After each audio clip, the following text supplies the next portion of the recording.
All right, I think we are ready to go. Well, I have the honor of introducing Sean, and Sean is well known and extremely well versed in the subject we're talking about today. So, Sean is from Semperis. Semperis is one of our business members. So I'm really excited to talk about and get this session going around recovering Active Directory during an attack. So I'm sure we're all going to learn an awful lot today. So Sean, maybe you can go into a more detailed introduction about yourself, but tell us a bit about your subject. And we look forward to finding out more about what's some Paris and what we can do to recover from an Active Directory attack. Thanks, Sean. I'll hand Thanks, it over to you. Francois.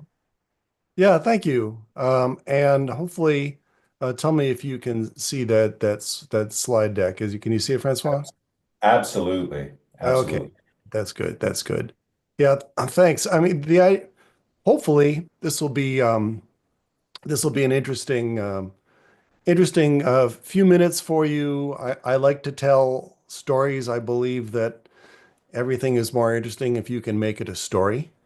And this is a story about recovering Active Directory, what it's like to recover Active Directory during a cyber attack. The reality is there's statistics everywhere that says 90+% of cyber attacks involve Active Directory. Mandiant says it, Microsoft says it, everybody says it. The bad guys, the threat actors, they go to Active Directory because that is the keys. Not only is it the keys to the kingdom, it's also one of the vulnerable spots that they can take advantage of for any number of reasons.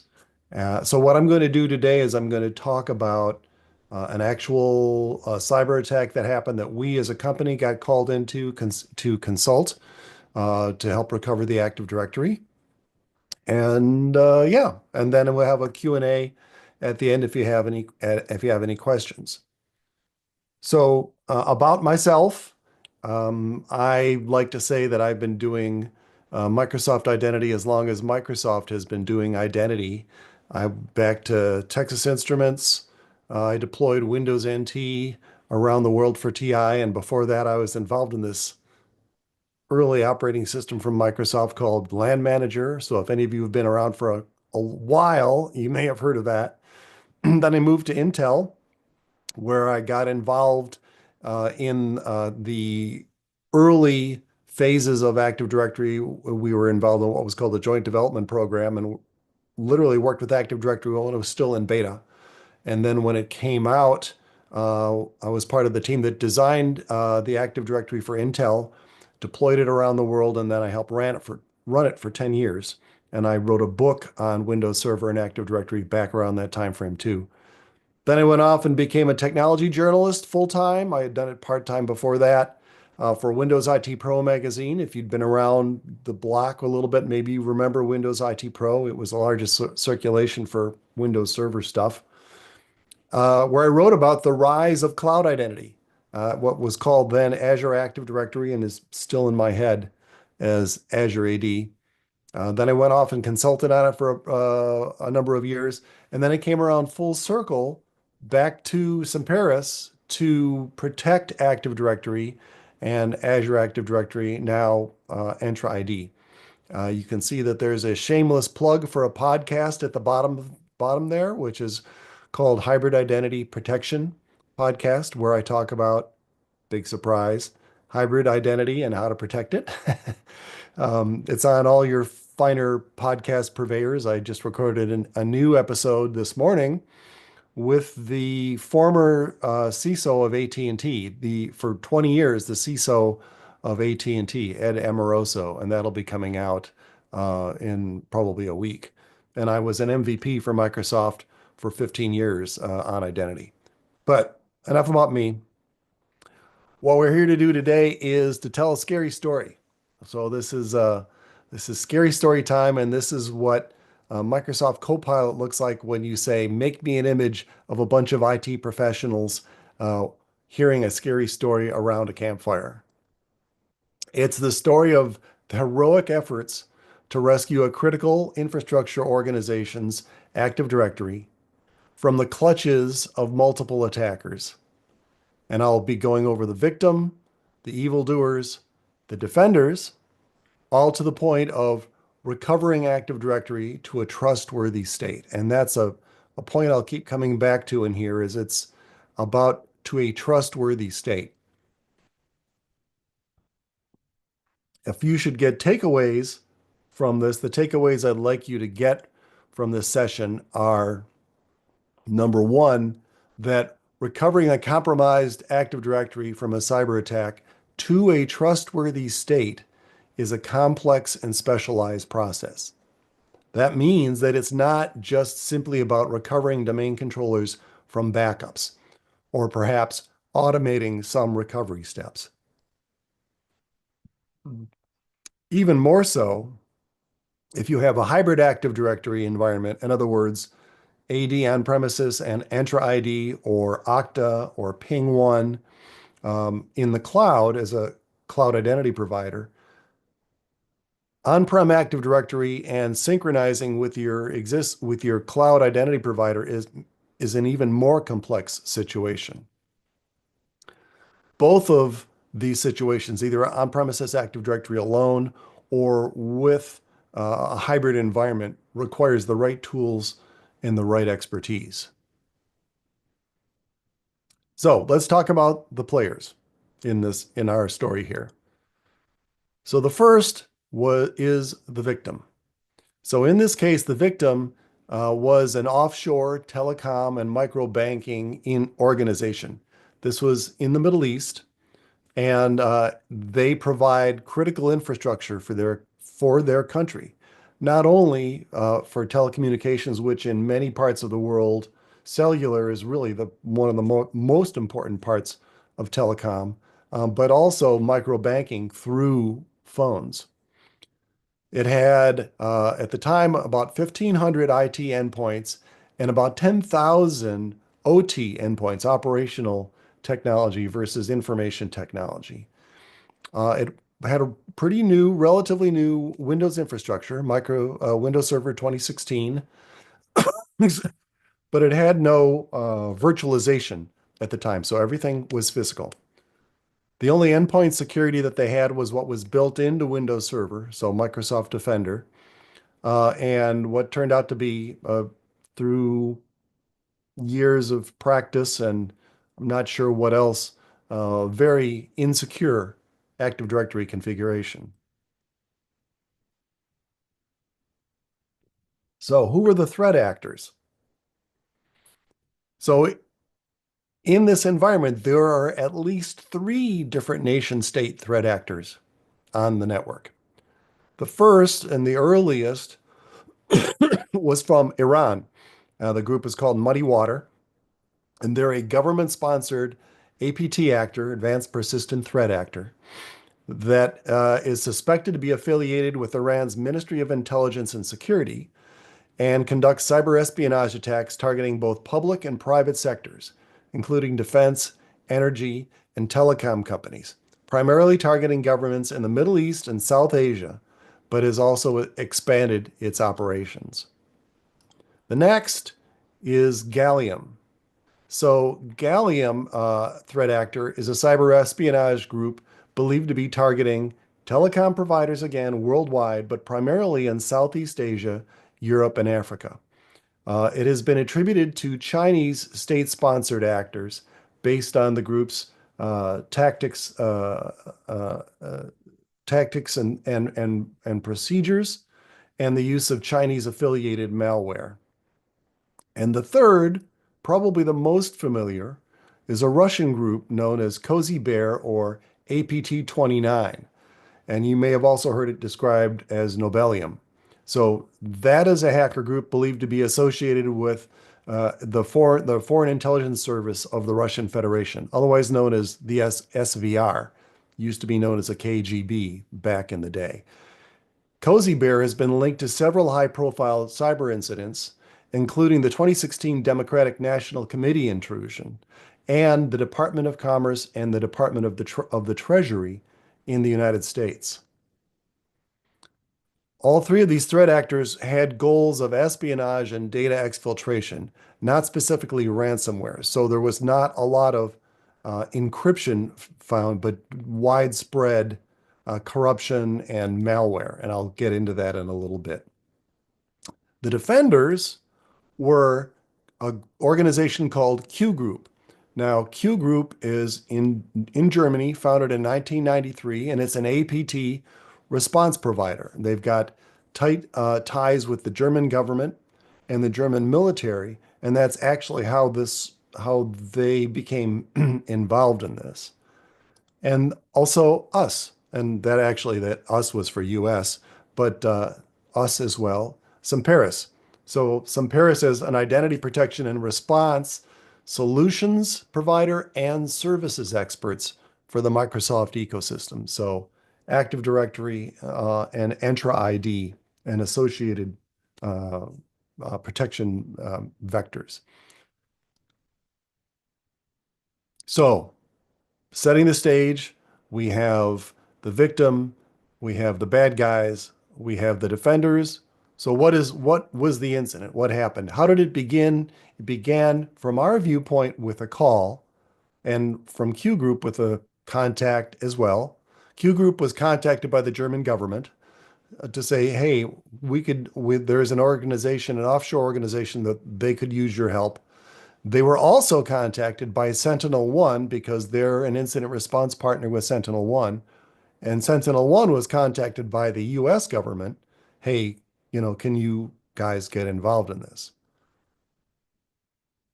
So one of the first things that they did was perform an emergency installation of the Sentinel-1 endpoint protection, which they had sort of been planning anyway, but hadn't done it.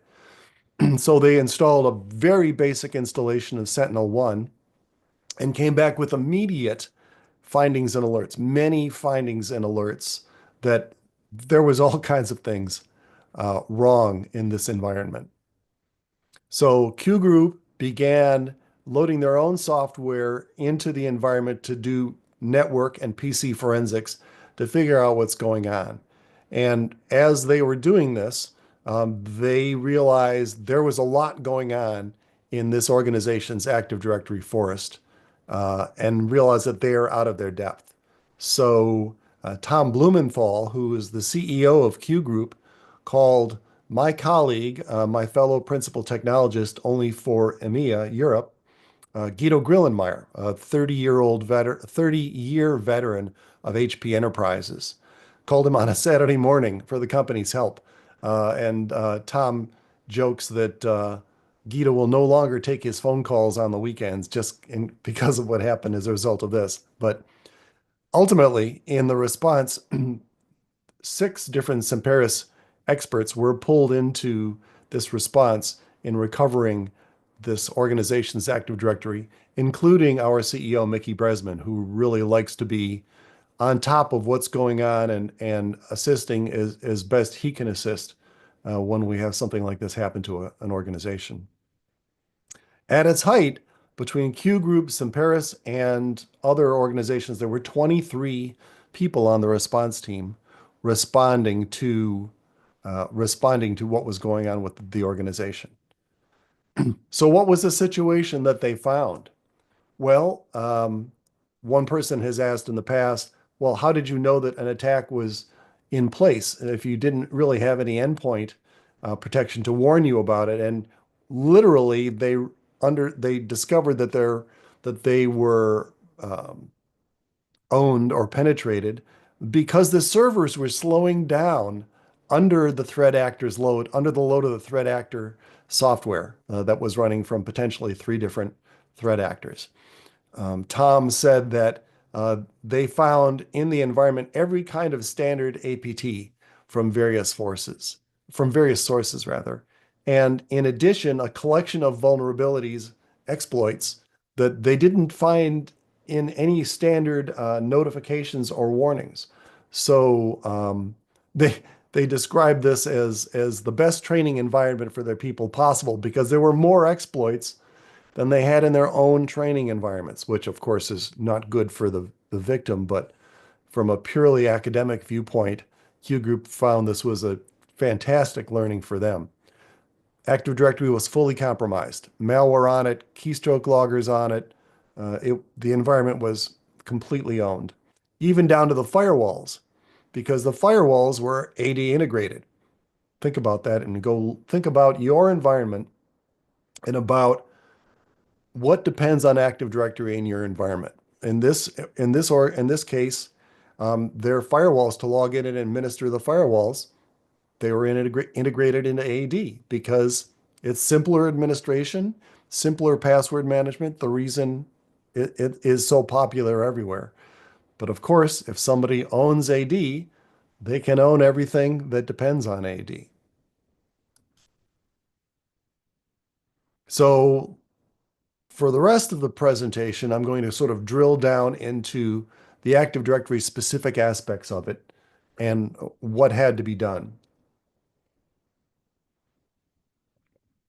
First, and I apologize if this is elementary, it occurred to me that I should probably, for some percentage of people looking at this, at least give an overview of what Active Directory is.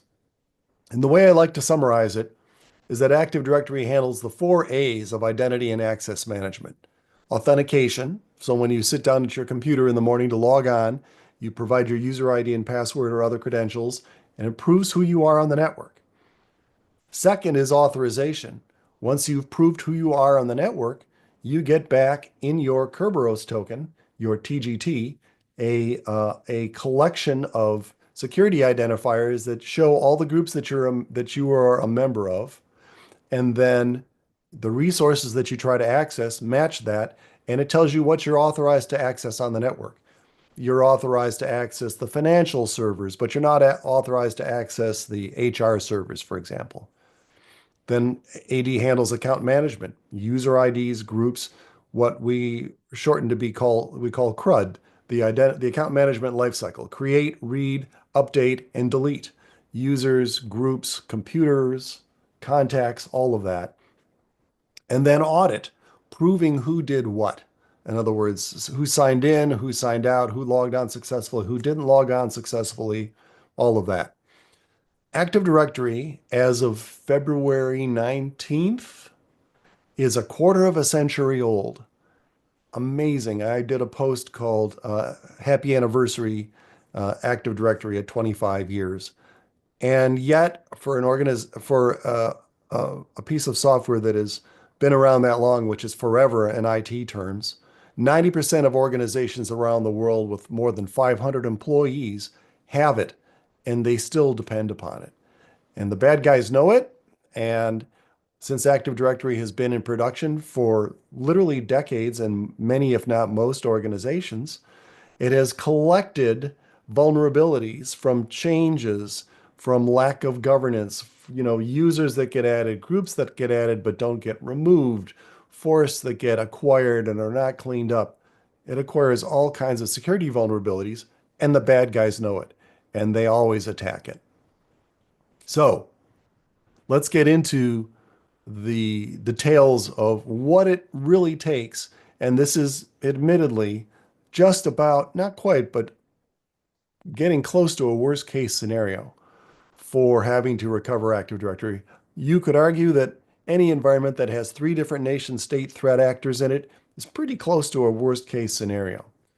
So what I'm showing you here is on the top is what we would call the production network, the compromised network. And on the bottom is an isolated network that has no association with the production network. This is the overall graphic of what had to be done to recover Active Directory. And don't worry, I'm going to go over it step by step. I don't expect this to make sense in one big blob. So let's take a look. So the first situation, as my colleagues stepped in, was, as I said, a compromised Active Directory.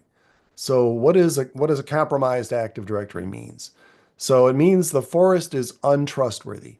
Now, if you say Active Directory is at the source of your identity system, whether it's only on premises or if it's on premises projected up into the cloud in a cloud service provider, AD is the base of it. And where we stand today, that makes it the identity system as being the fundamental component of modern security. So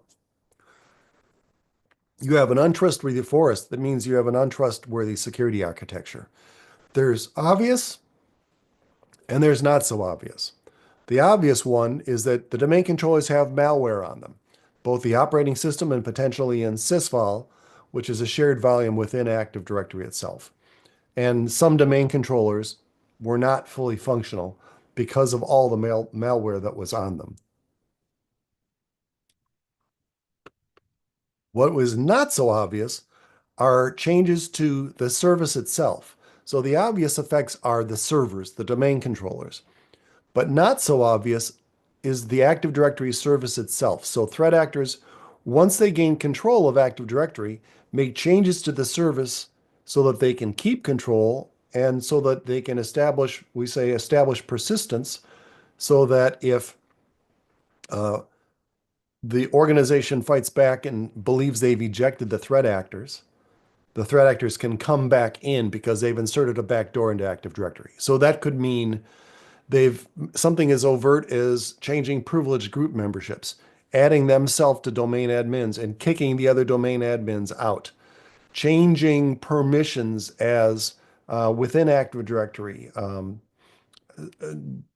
modifying group policy so that they can execute policy changes against containers like the domain controller's container or even the entire domain. Inserting hidden objects or inserting objects and then hiding them. And I'll refer to that at the tail end a little bit. Or inserting backdoors. So an example of a backdoor that I found amazing when I first heard it is to take the SID history attribute, which was invented actually by one of my colleagues on the Intel team, which allows you to insert the security identifier from another domain into the attribute, into the SID history attribute of a user, thereby giving them rights back to that previous domain. It was invented to make migration simpler because it allowed you to access resources from your previous domain.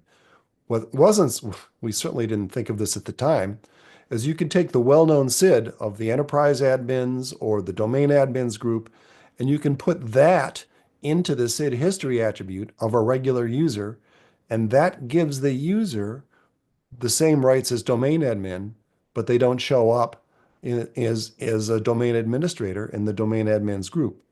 That's an example of a backdoor. So we have an untrustworthy Active Directory that we need to repair. So what's the first thing that we do?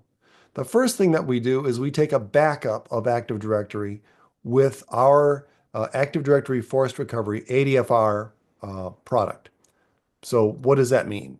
That means installing ADFR in the production forest in a minimum viable installation, which is essentially a management server and then ADFR agents on a minimum set of domain controllers, and take a backup so that from there forward, if the threat actors do something really, really bad to your Active Directory, you have a viable backup of it that you can work on recovering yourself from. So we have a backup of Active Directory. What's the next step that we take? The next step is to restore that Active Directory into the isolated network. So, and I'll talk about this in a little more detail, but the idea is like you hear it described as a clean room and other things like that, but let's specifically an isolated network that the threat actors can't get into and you can work in safely. So you create the isolated network and provision fresh servers, fresh Windows servers. Most of the time, they're virtual machines. You could provision physical machines. ADFR has the ability to restore from any platform, whether it's an HP server, a Dell server, a VMware virtual machine, a Hyper-V virtual machine, to any other platform. Any of those, that combination, you can restore back to that. So you're not limited to the kind of hardware that was backed up, which in a situation like this is very important because you need all the flexibility that you can get. So you provision these clean VMs with ADFR agents on it. You make the ADFR management server and the backups available to the isolated network, and you perform an AD forced recovery using ADFR to the new servers in the isolated network. For most organizations, this can be done in a matter of minutes or maybe an hour or two to perform this isolated recovery process. At that point, what you have is you have a let me step back to this previous slide because the picture describes it. At that point, you have clean servers and a clean operating system. Your domain controllers are clean and malware free, but the AD service is still contaminated. You still have those changes in there that you don't know. How are you going to get back to that again? How are you going to clean it up?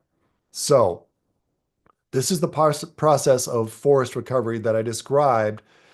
That is what you have to do to get to that step that I just talked about. In other words, how do you bring back your forest? The process of forest recovery is basically tearing down your Active Directory forest to its minimal essence, one domain controller per domain, perform a bunch of resets to the Active Directory service itself, and then rebuild domain controller by domain controller to build out capacity again.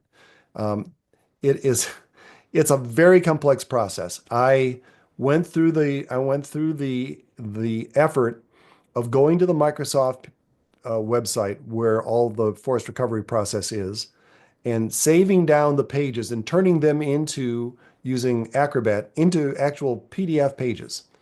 And what comes out of it after you strip out all the extra links and all of that is that the core process is 49 pages long, and there are literally 100 pages of what I call appendices, where in the core process it says, okay, at this point, for example, go off and do an authoritative restore of sysvol. At this point, go off and do this. Go off and bump the RID pool, do these things. All of those are separate appendices. And I happen to have here, yep, behind my mic, I printed it out. So it's a little hard to see. This is the document that I printed out. This is the whole thing printed out. Now that's a little unwieldy to share with folks. And so Semperis came out with what I call the guide to the guide. And this is my annotations, my commentary on the forest recovery process and the things that you need to think about and need to understand before you attempt a manual forest recovery with Active Directory. And one of the first things is if you go to the Microsoft Forest Recovery webpage and look at it, it says this forest recovery process is not intended for if you're doing a cyber recovery because of a cyber attack. That's like the first thing they say. And so that's telling you what you have set up for you in a manual forest recovery. What I did on this slide is I squeezed the 29 steps of a forest recovery process, and it's actually multi-threaded. So if you have multiple domain controllers, it's way more than that, or multiple domains. Looks a little bit like this. It's about, as I said, rebuilding it back down to its essence, doing a bunch of resets, and then building it back out again. And you'll note in sections here where you see clocks built into it, these are the things that take extra time that you may not be aware of, and you may not even have control over what you can do with it. And conventional backup and recovery software only handles this step. You have to do everything else. And it's more or less fully manual, or you have to build scripts. And an aspect that tends to not be appreciated is you have to execute these steps in the right order, perhaps remotely with operators in remote data centers, when you can't trust your regular communications If you get it wrong, you may have to go back over again. And oh, by the way, while management is all running around with their hair on fire because most of the company is down because Active Directory is so central to the way the organization works. And even at the end of that forest recovery, your forest is still not trustworthy. Remember, the threat actors made changes in Active Directory for control and persistence, and you still have to clean that up as well. So we're at this point. We have a recovered Active Directory, and we have recovered Active Directory, but we have AD objects are still contaminated. How do we go beyond that? So the team at this point had to make a decision. They did a vulnerability analysis of what AD looked like in the environment and how active the threat actors were in there, and they were still very active. Q Group was fighting back with them tooth and nail. They would lock out accounts and new accounts would appear, and it was very much an active cat and mouse game going on. So they had to decide, do we try to clean up the existing Active Directory, or do we make a brand new, do we use this recovered AD, clean it up, and just make that the new Active Directory forest? And the decision that was made was yes, we would continue the use of the compromised Active Directory while cleaning up this isolated Active Directory environment. So what does that mean? So when we talk about hardening the Active Directory environment, so that means performing what we like to call identity forensics and incident response, the threat actors in the service. So you have a forest with clean DCs, but it's still untrustworthy. So that means you would run tools like Purple Knight Post-Breach Edition. This is a tool that is available to ADFR customers only.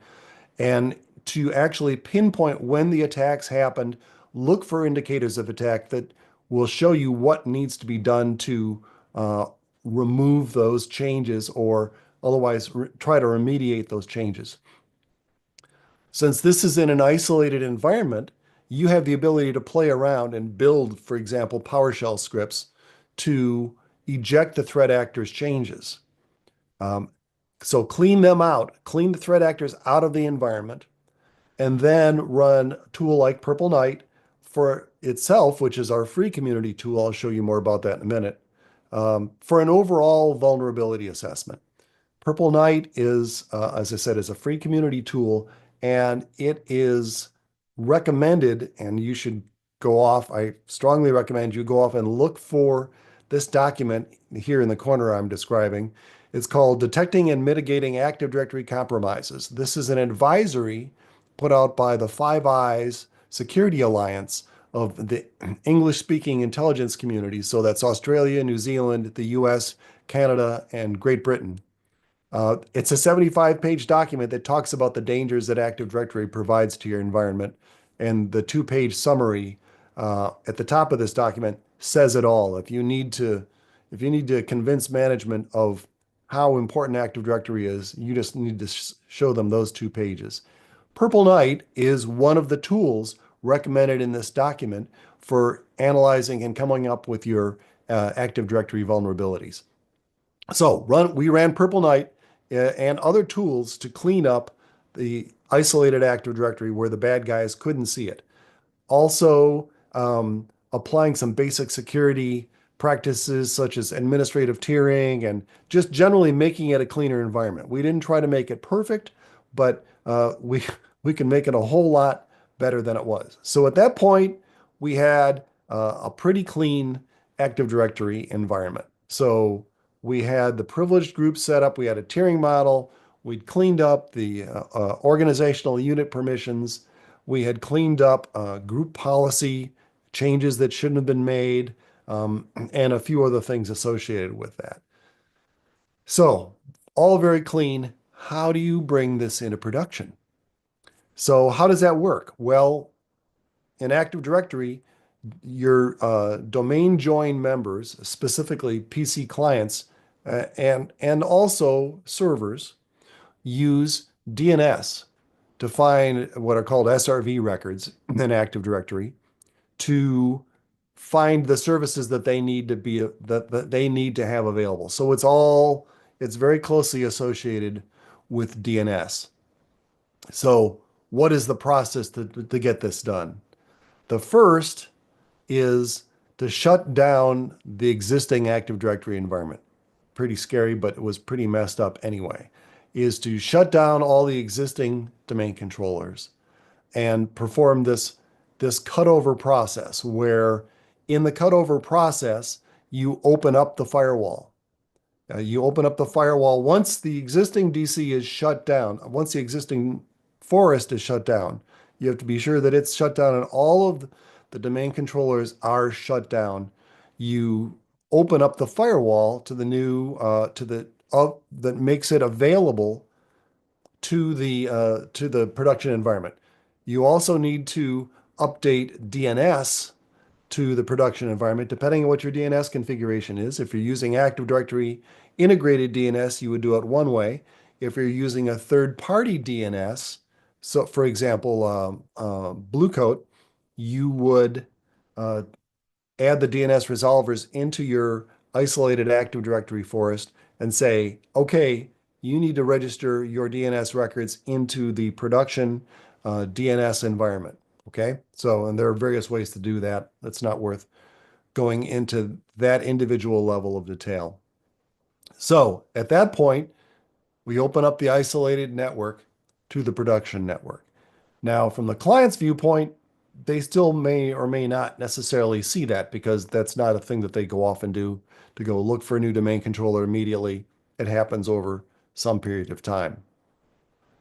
As I've said, you've got to register these new DCs in DNS. So you can do that on the domain controllers themselves. There's a process to do that. And here's the big one. You have to go out and reboot. I mean, you don't have to, but in a situation like this, you don't want to wait for a manual refresh to happen. It's simplest to go out and reboot the PC clients. Okay, so the PC clients are almost certainly using DHCP to get their IP address and get their DNS servers. So for these clients, you want to go into the DHCP servers ahead of time and update their configuration records to point to, if you're using different DNS servers, to point to different DNS servers. If you're using the Active Directory integrated DNS of the AD Forest, you'll have to update DHCP. If you're using a third-party DNS provider, you don't have to update it. PCs shut down, they come back up again. They query DNS, use the DC locator function to say, hey, give me a domain controller for my domain. They pull up the domain controller because we did this restore, it's an identical forest. It's not a new forest, it's an identical forest to the previous one. It finds the domain controllers and they log on successfully. And the same thing for the domain join servers. If they're using DNS, it's the same kind of process that you have to deal with. So what happens when they come down and they come back? They've come back to a new forest that has no threat actors in it. The domain controllers have no malware on it. It has a clean Active Directory forest. So that's what it in worst case scenario, that's what it may take to actually bring that back. So what do we have at the end of this? The analysis of the aftermath of this, and the bad guys didn't quite go away, but they're in a much better place now, and this allowed the good guys to gain the upper hand. It was found on analysis that initial access very early on came from a vulnerability for an HP printer.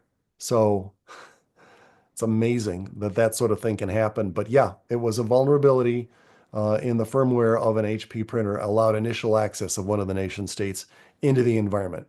They discovered a lot of sophisticated code in the environment that, as I said, Tom hesitated to call it a 0 day, call it them 0 days, but they were very sophisticated that they had never seen before. The good news is that the organization was never completely down, though you could argue when the cutover was being done and was done on a weekend that if Active Directory was down, it's still potentially highly disruptive, obviously. And for all that, I left stuff out. I left a lot out, some of which is obvious, some of which is not so obvious. So, as I mentioned, um, those compromised firewalls.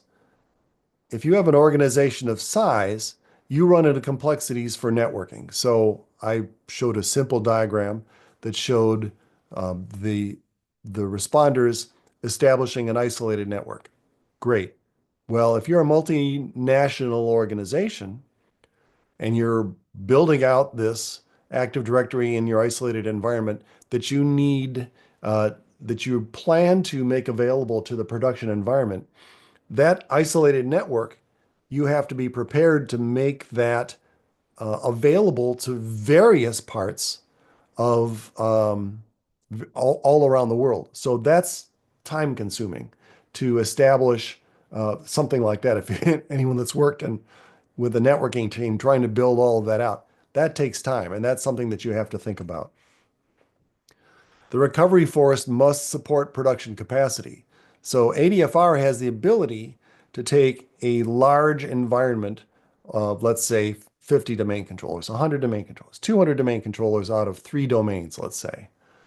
And you can tell ADFR, restore to this environment, but only bring me back 1 or maybe 2 domain controllers per domain. So you could go from 150 domain controllers to 6. And ADFR takes care of all the dirty work to make that happen. But once you've cleaned up that forest, you have to be prepared. And before, if you're going to open it up to the production network, you have to have the domain controller capacity, the forest capacity to support your organization. Now, ADFR has an ability to do a second staged recovery that will do DC promos automatically to bring a lot of other domain controllers online. But if you don't, not using a tool like that, that's a factor that you have to consider when you're doing a manual forest recovery, is building out capacity again, because your old domain controllers are no good. You have to do a force removal, rip Active Directory on it, reinstall Active Directory, re-promote the domain controllers for every one of them. And that's one of the steps in the forest recovery process. Obviously, but I feel the need to state this, AD recovery is only one part of overall recovery. It's a critical part. It's an early part. You can't restore most applications until you've got AD working again, but it's only one part of the recovery. If you have applications that relied on IP addresses versus DNS, and I know it's not recommended, but everybody has it, those apps will be broken, and you will find out when they can't find a domain controller because the IP address that was there is now shut down, and you have new ones out there. This is a big one, and it is not something we're working on it, but it's not something that has a simple answer right now. And this is the resynchronization. So you have a hybrid identity on-prem and in the cloud. And the way this works under the covers is on-prem identities are synchronized up to, for example, Entra ID through a server called what I still call Azure AD Connect, but it's now called Entra ID Connect. So it has a very minimal sized, what used to be a Microsoft Identity server, a meta directory server that synchronizes identities between on-prem and in the cloud. If you recover Active Directory to a previous point in time, and then you try to synchronize it with Entra ID, you're going to run into all kinds of conflicts. And if you recovering it, and it can be much worse than that, if you recover your Active Directory forest from a week back, and you created, I don't know, you created a new OU with 100 new users or 100 computers in there, and then you fall back to that previous version of Active Directory. When it comes back online again, your synchronization is going to say, oh, look, those objects aren't there anymore. Let's delete them out of Entra ID. And they're gone out of Entra ID. And they are hard deleted and you can't recover them. So We have guidance and we have experts that will help with this reconnection process. But the single point to bring across is if you have to recover Active Directory to a previous point in time and you have a hybrid environment, disconnect your synchronization server, disconnect your Cloud Sync server or your Entra ID Connect server or your Okta agent server, whatever is doing the synchronization between your identities, because you don't want the changes in that come back when you recover Active Directory from a previous point in time. You don't want them to propagate willy-nilly up into your cloud environment until you know for sure what it's supposed to look like. And finally, go off and examine your AD dependent applications. And you have a lot of them, and you probably haven't thought of all of them. Privileged identity management. Oh, we keep our privileged accounts in a privileged identity management solution. Great. How do you administer that? Do you use AD to administer that privileged identity management solution? What about your virtualization infrastructure? Can the threat actors, if they gain control of Active Directory, can they gain control of your virtualization infrastructure? Corrupt all your virtualization host servers, which is what happened with MGM Resorts, by the way. Or your backups. All of that. Examine all of your AD dependencies and say, how can we get that back if AD is down? Really, what we're talking about here, though, if I had to boil a lot of this down, I would say, how do you recover AD when you don't have AD? So, finally, a little bit more about our Active Directory forced recovery product. This allows you to do a clean restore, a malware-free restore to fresh servers that become your domain controllers when you restore them. The ability to recover, and this is as anywhere recovery, the ability to say back up from a VMware virtual machine and recover to an Azure virtual machine, recover your domain controller up there so that if you don't trust your on-premises environment, again, you can recover to the cloud. Or you could stand up an HP 380 server that you've had around and recover from a VMware virtual machine to a physical machine. And because we don't back up the operating system, we use Microsoft APIs, Volume Shadow APIs, to take a system state backup, but we don't keep the OS. We just extract the Active Directory bits. And so you stand up a fresh copy of the operating system, typically from a virtual machine and a clean template that you know has no malware on it. You restore it to that, and boom, you're up and working again, just like I showed in this example. The ability to do a rapid recovery through advanced automation, because unlike the manual process, which tells you to do this one at a time, we can recover your domain controllers simultaneously. And we take care of all of the thinking that has to be involved. We take care of the RID pool bumping, which choices to be made. It only takes 6 clicks to establish a forced recovery like this. And frankly, when everybody's stressed out, that's what you want. You want simplicity. And finally, a free tool. So this is Purple Knight that I was telling you about. 37,000 downloads, recommended by the NSA, Five Eyes Security Alliance. Go off and evaluate the security of your Active Directory. It prints out a nice 75-page report giving your indicators of what you should tackle first. And it's really nicely formatted for management as well, to saying, look, here it is. This is what we should do to make our environment safer. So to wrap up, it's very complicated. I hope I've proven that Active Directory cyber response is very complicated. It's not just about the domain controllers. It's about making the service trustworthy again. The fact that a manual forced recovery is difficult, even in a controlled environment, even when you practice it in a lab, it's tough, let alone how tough it is during the stress of a cyber attack. But there are tools that you can use to help. I mentioned ADFR, forced recovery. I mentioned Purple Knight, which is free. We also have a free tool called Forest Druid that does attack path analysis on tier 0, your domain controllers, your domain admins. You can think of it as a blue teaming tool to look for vulnerabilities that threat actors may use to get access to your highly privileged assets, and even an AD hidden object detector to see if threat actors have hidden objects in your Active Directory. To dramatically decrease your recovery time when every minute counts when your Active Directory is down. So that's my presentation. I have a question. I have a question here from Paul.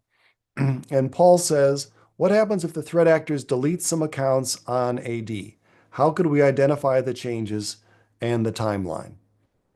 This is Paul. This is where you would take this backup of Active Directory, depending on how far back you go, and you pull it into with this tool we have called Purple Knight Post Breach, and it allows you to examine AD and the artifacts within AD when things were added, when things were changed.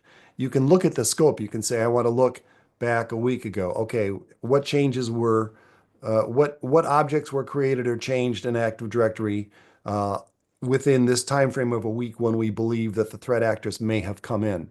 And it's designed to look for indicators of attack, specifically for that. It is a specialized version. It's available to ADFR customers only, but it is a specialized version of the Purple Knight free edition, which shows you your general security configuration. Semperis also has a solution that I didn't mention here called Directory Services Protector. And DSP's marvelous and patented ability is to track every change that is made to your Active Directory over since the time that you've installed it. And it allows you to forensically go back if you suspect that you've had an account takeover from some user account or some administrator account. You can go back with DSP and you can say, what has this individual done? What has this account done over the last week, over the last month, or the last 4 months?